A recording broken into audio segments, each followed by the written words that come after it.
Good morning.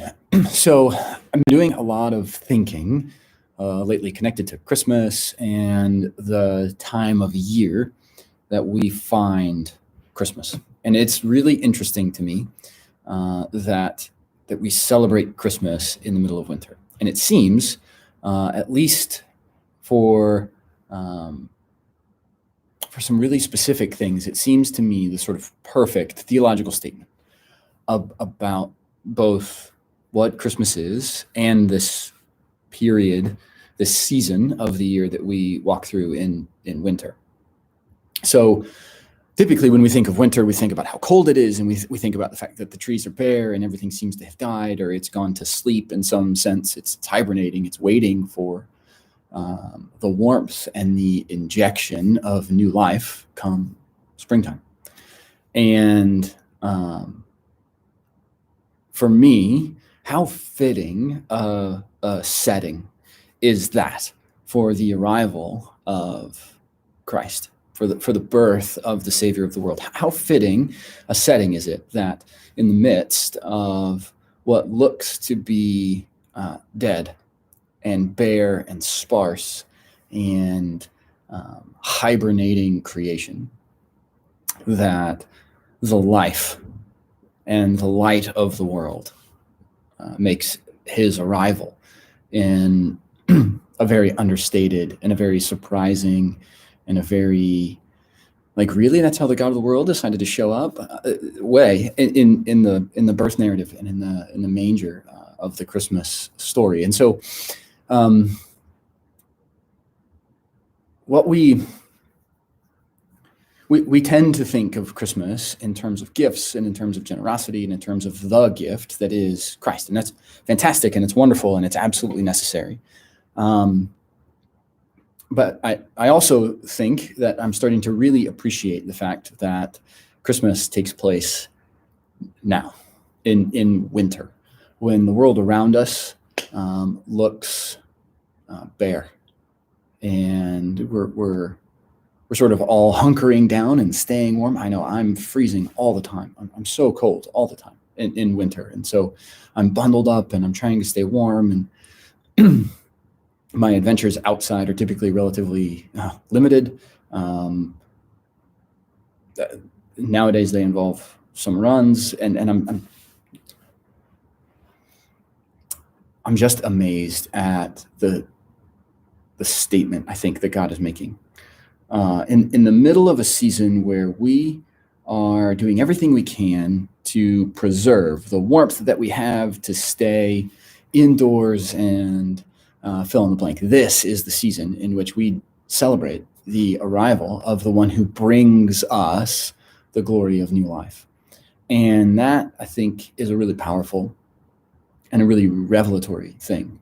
Now, there's some issue and some contention and some debate and some unknown about when Jesus was born. Is he born in December?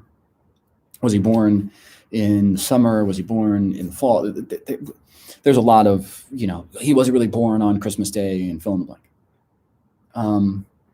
I think regardless of the historic circumstances on when his actual birth took place, the fact that in God's sovereignty and in his wisdom, he led the church in establishing the church-wide, the global Christianity-wide celebration of the arrival of Messiah to winter, I think is profound. And it's such a simple statement and such a simple thing, but I think it's so profound, and it's so striking to me that I'm just sitting with it and enjoying the fact that the way, the truth, and the life, the lifegiver, the source of all life and existence, the Word made flesh, he came at a time like this. And it's all the more poignant on mornings like this morning when it's freezing cold outside and it's snowing. But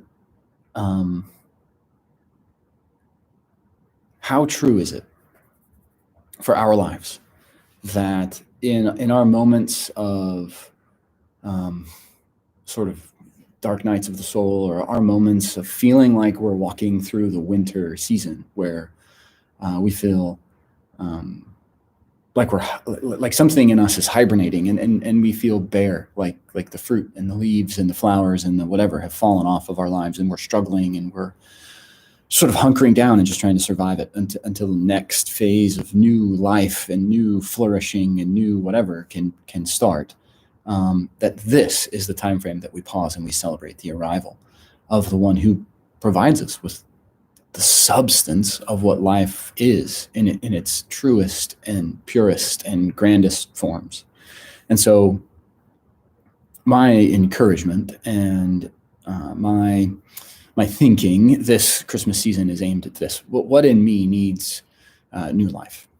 And how is it that the arrival of the one who gives us life in a season like this, in winter, can speak so profoundly to those spaces where I need new life, and I need his transforming power. I need his arrival this Christmas season in these spaces of my life that are decidedly more winter than spring.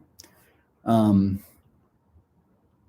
what a great lead in. So we celebrate in winter, where we're sort of poignantly aware of the new life that's necessary. We celebrate the arrival of the one who brings us that new life. And then as that new life is beginning to bud and flourish and blossom in spring, we celebrate the death and resurrection that finalizes, that culminates.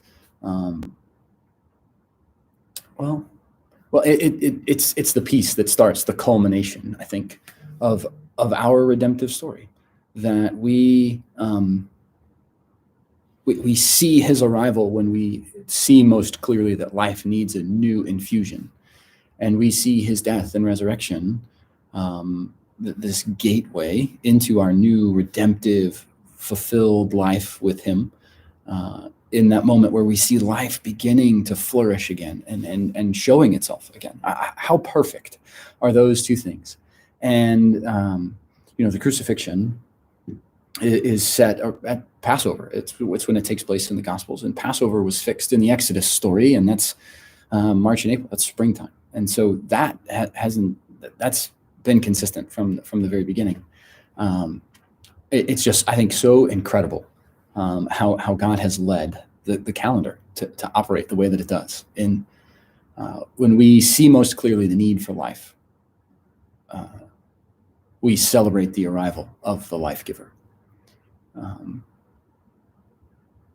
I know every Christmas I sit with this, and where do I need the arrival of Messiah? Where in my life is there, quote, no room for the arrival of the Messiah, for the Christ, for the Savior of the world, for the one who redeems and remakes me and transforms me? And so as we head into Christmas, I hope that you'll take some time and you'll think and reflect and consider, in a season, especially in 2020, where it's been so chaotic, in a season of winter where life doesn't seem to have the vibrancy that we see in spring. Where is it in our personal lives? Where is it in our spiritual journeys? Where is it in our lives and relationships that we need an infusion, that we need an arrival of the one who brings life in its fullness?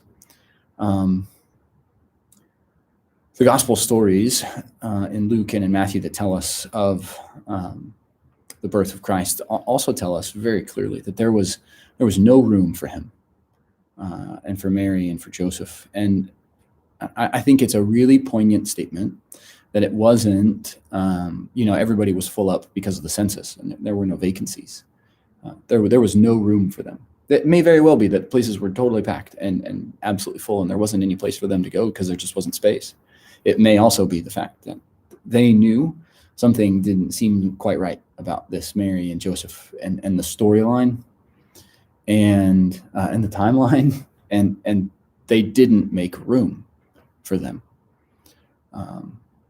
In our wintry seasons, it is always, I think, one of the most challenging things in the world to make room for God, to enter that winter of our lives and to reshape it, to inject new life into it. And so as we go to Christmas, my prayer and my hope for all of us is that we consider the spaces and places of our lives that need the arrival of Christ the King, the giver of life, that need his humble yet profound beginnings, because he brings us life, especially and probably even more poignantly in our dead spaces and times. And so I hope that you have a very blessed Christmas. Merry Christmas to you. And